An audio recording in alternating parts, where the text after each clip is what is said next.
যুদ্ধবিরতি চললেও প্রায় প্রতিদিনই ড্রোন ও বিমান হামলার খবর আসছে ফিলিস্তিনের গাজা উপত্যকা থেকে। মধ্য গাজার নুসেইরাত এলাকায় ইসরায়েলি হামলার পর স্থানীয় বাসিন্দারা ধ্বংসস্তূপের ভেতর থেকে হতাহত উদ্ধারে তৎপর হয়ে ওঠে।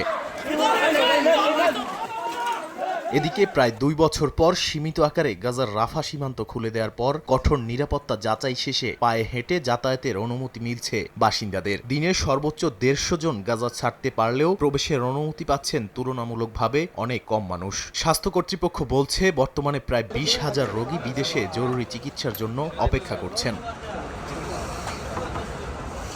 এর মধ্যেই গাজায় প্রশাসনিক ক্ষমতা হস্তান্তরের প্রস্তুতি সম্পন্ন করার কথা জানিয়েছে হামাস। সংগঠনটির মুখপাত্র বলেন, গাজার সরকারি ও প্রশাসনিক প্রতিষ্ঠানগুলো একটি জাতীয় টেকনোক্রেটিক কমিটির কাছে হস্তান্তরের জন্য প্রয়োজনীয় সব ব্যবস্থা নেওয়া হয়েছে। এমন উত্তপ্ত পরিস্থিতিতে ইসরায়েল সফরে যাচ্ছেন যুক্তরাষ্ট্রের মধ্যপ্রাচ্যে ট্রাম্পের বিশেষ দূত স্টিভ উইটকফ। গাজার যুদ্ধবিরতির দ্বিতীয় ধাপ রাফা সীমান্ত ও ইরান ইস্যুতে নেতানিয়াহুর সঙ্গে আলোচনার কথা থাকলেও সমালোচকরা বলছেন এই মধ্যস্থতা আসলে শিয়ালকে মুরগির পাহারাদার বানানোর শামিল। কারণ যে যুক্তরাষ্ট্র ইসরায়েলের সামরিক ও কূটনৈতিক পৃষ্ঠপোষক, সেই দেশই আবার যুদ্ধবিরতি ও মানবিক প্রবেশাধিকার দেখভালের দায়িত্ব নিচ্ছে।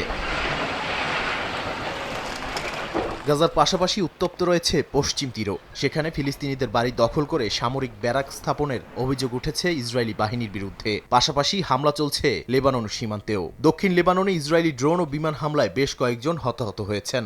জাতিসংঘের শান্তিরক্ষী বাহিনী UNIFIL জানিয়েছে, ইসরায়েলি বাহিনী কৃষি জমিতে অজ্ঞাত রাসায়নিক পদার্থ ফেলেছে। এতে বেসামরিক মানুষ ও শান্তিরক্ষীদের নিরাপত্তা ঝুঁকিতে পড়েছে। যদি ইসরায়েলের দাবি পদার্থটি বিষাক্ত নয়, তবুও হামলা এবং বাধ্যতামূলক স্থানান্তর নির্দেশ নতুন করে সংঘাতের আশঙ্কা বাড়াচ্ছে। নাদিম মারজান, সময় সংবাদ।